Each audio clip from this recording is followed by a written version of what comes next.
Ça y est, c'est le krach boursier. Les portefeuilles saignent sur fond de récession et de guerre imminente au Moyen-Orient. Ça le temps pour les gens all-in, pas vrai? Bon, on était préparé à ce scénario, on va pas s'apitoyer sur notre sort. Quoi qu'il en soit, il y a deux types de personnes à partir de maintenant. Ceux qui chient dessus, perdent le contrôle et paniquent leur position, et ceux qui avaient envisagé ce scénario avec pourquoi pas un petit peu de cash. On va évidemment se situer dans la seconde catégorie. Bon, qu'est-ce qu'on fait et surtout, qu'est-ce qu'on ne fait pas? C'est quoi la suite possible et comment on réagit dans ce genre de situation? Eh bien, c'est ce qu'on va essayer de voir dans cette vidéo. Pensez à vous abonner pour ne rien manquer, mettez un petit like, c'est parti.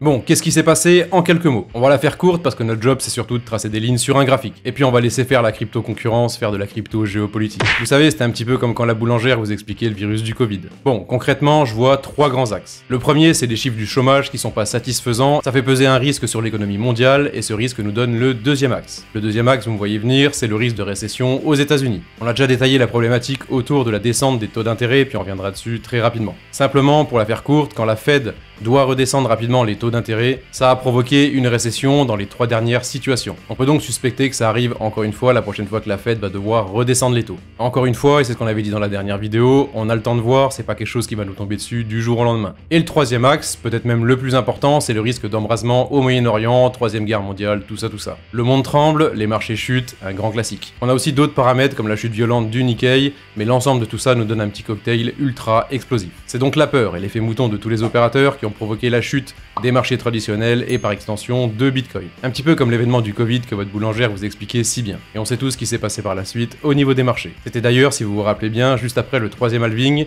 une situation un petit peu similaire à celle d'aujourd'hui. Bref, à mon sens, aucune raison de paniquer si on est préparé, mais c'est pas une raison de se précipiter non plus. Bon, sur le chart, ça donne quoi? Allez, on passe donc sur Bitcoin Daily, donc une bougie égale un jour. Sur Bitcoin Daily, on avait identifié la structure simplement, on avait dit que c'était un flag légèrement expansif. Donc sur la dernière vidéo, on était sur la support zone comme ceci, et on avait donné deux scénarios notables. Donc premier scénario de rebond direct vraiment sur cette zone de support, et le second scénario, c'était vraiment de descendre comme ceci, d'aller clôturer la mèche encore un petit peu plus bas, d'aller chercher pourquoi pas le bas du flag pour pouvoir envisager un rebond. Donc ces deux scénarios, on les avait détaillés directement sur Telegram, donc ça c'est mon canal ici, donc canal analyse. Encore une fois, vous avez un starter pack en dessous de toutes les vidéos EZC. Vous avez tous les canaux qui arrivent, donc canal help, canal futur. Voilà, tous les canaux s'affichent ici. Ça, c'est mon canal analyse, donc vous choisissez un petit peu ce qui vous intéresse et vous rejoignez simplement la team EZC. Donc les deux scénarios, on les avait mis donc voilà sur ce canal. Ça, c'est ce qu'on avait dit. Ça, c'est le schéma voilà vraiment de la dernière vidéo. C'est un flag légèrement expansif qui se dessine à partir d'ici, deux gros scénarios. Le premier qui rebondit sur la zone actuelle de support des 60 000, donc on a été fixé très rapidement. Le second qui break le support pour aller chercher la mèche la plus basse des 53 550.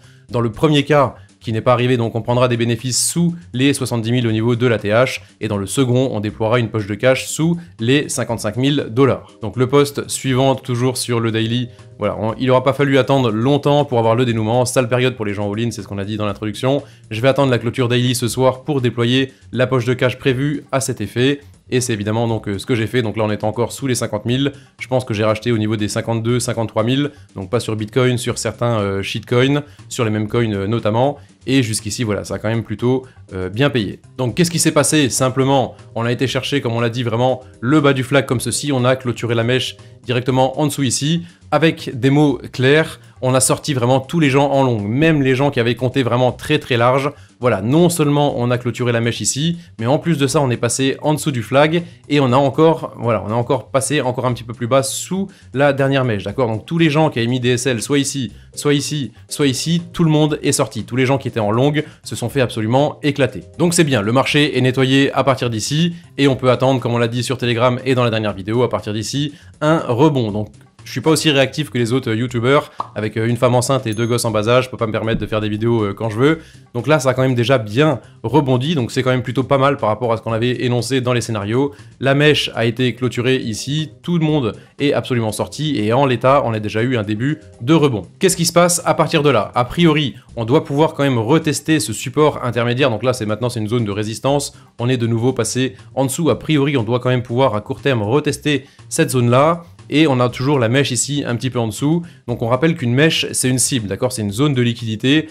On doit, après avoir potentiellement retesté cette zone-là, pouvoir redescendre un petit peu ici. Voilà, je pense qu'on doit quand même temporiser un petit peu sur le bas du flag comme ceci avant d'envisager un possible passage et repasser de nouveau du bon côté de la zone de support. Au niveau de ce que je vais faire, simplement, des petits trucs que j'ai rachetés en dessous, donc il y a le Mew, il y en a pas mal qui ont fait des gros scores, le Notcoin, Notcoin j'en avais pas, Mew je crois qu'il a fait 45-50%, je reprendrai encore un petit peu de bénéfices sur la zone de support comme ceci, pour délester un petit peu jusqu'où on peut descendre à partir d'ici. Donc on va passer sur un deuxième chart que j'ai montré encore une fois sur Telegram. Donc c'est le chart ici où on montrait le RSI Daily, je sais plus c'était lequel, celui-là sûrement. Voilà, donc c'était ça, et on avait mis donc en daily vraiment sur le long terme, et on avait montré une chose très simple, donc sur le RSI, toujours la même chose. Sur une dernière vidéo, on avait montré l'utilisation du RSI, donc qui était suracheté, qui était vraiment sur des zones hautes, et cette fois-ci, on va montrer l'utilisation du RSI qui est sur les zones survendues, donc les zones qui sont extrêmement basses. Donc simplement, sur Bitcoin, à chaque fois qu'on va chercher vraiment des zones très basses sur le RSI comme ceci, on met un point d'arrêt, d'accord? Deuxième zone comme ceci, on met un point d'arrêt. Peu importe qu'on soit en bull run ou en bear market, à chaque fois qu'on va chercher un point extrêmement bas comme ceci, on met un point d'arrêt, encore une fois un point d'arrêt.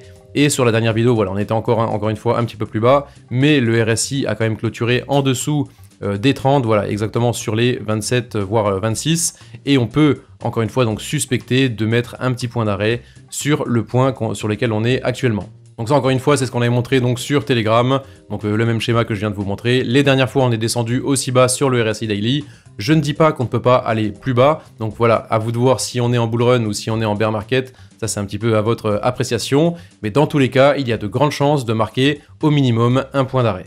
Donc jusqu'où on peut descendre à partir de ce constat-là, a priori, voilà, je pense pas qu'on va quand même break ce niveau ici des 49 000, on a été chercher la liquidité en dessous des 50, on aime bien les chiffres ronds, voire passer un tout petit peu en dessous, donc là 49 c'est parfait, ça veut dire qu'on a sorti absolument tout le monde, comme on l'a dit un petit peu plus tôt, vraiment avec la notion de stop loss. A priori, à partir d'ici, on doit quand même pouvoir latéraliser un petit peu sur cette zone, voilà, pourquoi pas aller clôturer des niveaux un petit peu plus intermédiaires comme ceci, mais je pense qu'à terme, on doit quand même pouvoir repasser du bon côté ici, on a encore le signal oblique comme ceci, voilà, ce serait quand même une bonne clôture vraiment sur cette peur extrême, sur cette menace de guerre, sur tout le bazar qu'on est en train de nous vendre. Voilà, la figure serait belle comme ceci, avec le biseau, le flag, je veux dire, légèrement expansif, pour pouvoir aller chercher vraiment des targets plus hauts aux alentours de la fin d'année, comme on l'avait suspecté 2024. Courte pause pour vous rappeler que ZC vous a négocié 25% de remise sur vos frais de trading sur BingX. Pas de blabla inutile, clairement vous ne verrez ça nulle part ailleurs. Donc soit vous continuez à vous faire entuber par vos influx préférés, ou soit vous passez simplement du bon côté, du côté de ceux qui ne se font pas plumer. J'en rajoute pas, premier lien directement en dessous de toutes les vidéos EZC. On va mettre un petit QR code comme d'habitude avec du cash à récupérer. Dès qu'il passe, vous dégainez le téléphone, vous scannez et vous récupérez un petit peu de thunes. Allez, perdez pas de temps, premier lien directement en dessous de la vidéo. Donc jusqu'où on peut descendre, donc c'est la question qu'on vient de poser.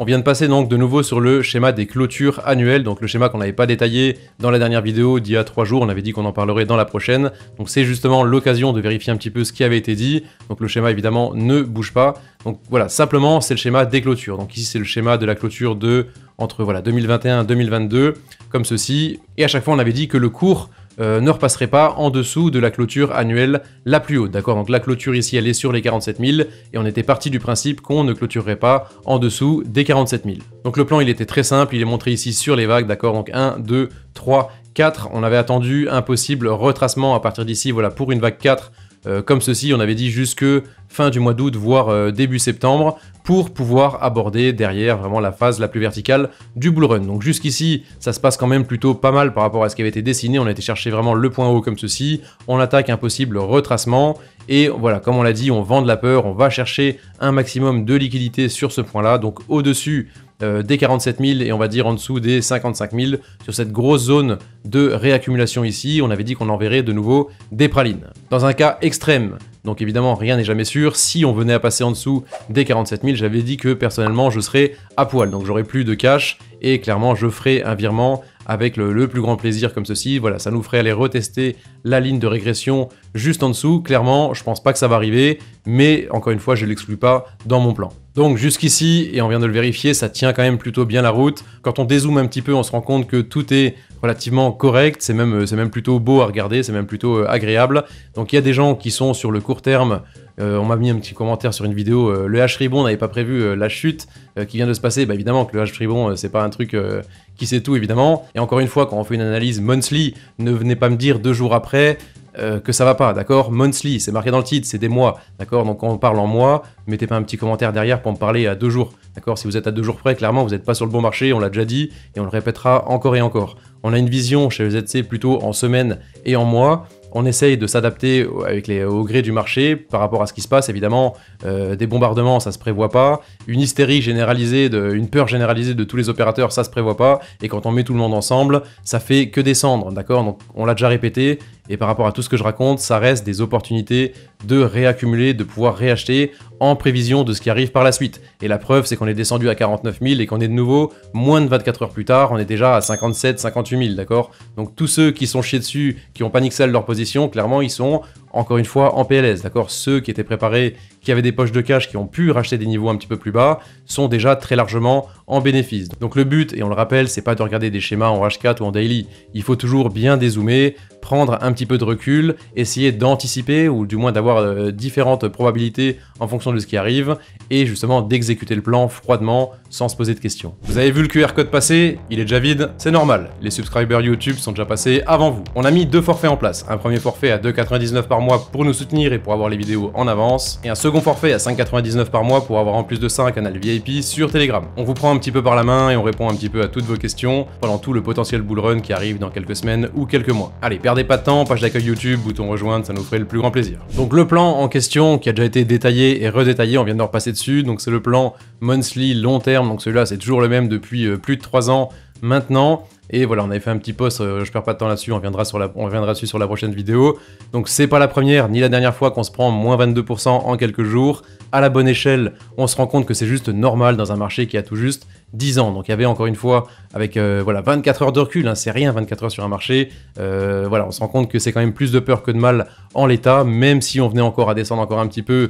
A priori, ça restera toujours quand même beau à regarder. On se rend compte que sur cette échelle monthly, le dump est quand même relativement rigolo. Une dernière chose que je voulais ajouter vraiment sur ce schéma, on a un nouveau signal monthly comme ceci, qui est, enfin, encore une fois, valable. On préfère les signaux sur des plus grandes unités de temps que sur des plus courtes. Donc là, c'est un signal qui est valable, et on peut dire que dès qu'on aura passé ce signal comme ceci, qu'on pourra clôturer franchement de l'autre côté de la ligne, on pourra dire qu'on a attaqué vraiment la phase vraiment la plus verticale du bull run. Donc jusqu'ici, tout est plutôt bien, tout se goupille plutôt bien, le plan qui a été fixé il y a longtemps, bah jusqu'ici ça tient, donc voilà, tant que ça tient, je me pose absolument aucune question. Pour conclure et résumer cette vidéo, tout se met en place tout doucement. Les vendeurs de peur sont jamais loin et se jouent de nous une fois de plus. Des guerres, on en a vu passer, c'est pas la première, pas la dernière. Des événements imprévus qui font chuter le marché sans prévenir, encore une fois, on connaît. Idem pour les crashs ponctuels sur Bitcoin, normalement, on est rodé. Encore une fois, on était préparé à cette éventualité et c'est surtout pas le moment de faire n'importe quoi. Les niveaux sont fixés, les poches de cash sont prêtes et on suit le plan qui a simplement été fixé. On verra bien dans quelques mois qui a eu tort ou qui a eu raison. Encore une fois, l'idée c'est pas de savoir qui est la plus grosse, on s'en fout un petit peu. L'idée c'est évidemment de s'en mettre un max dans les poches dans l'année qui arrive. Un sage a dit un jour, un crash c'est une catastrophe pour 90% des gens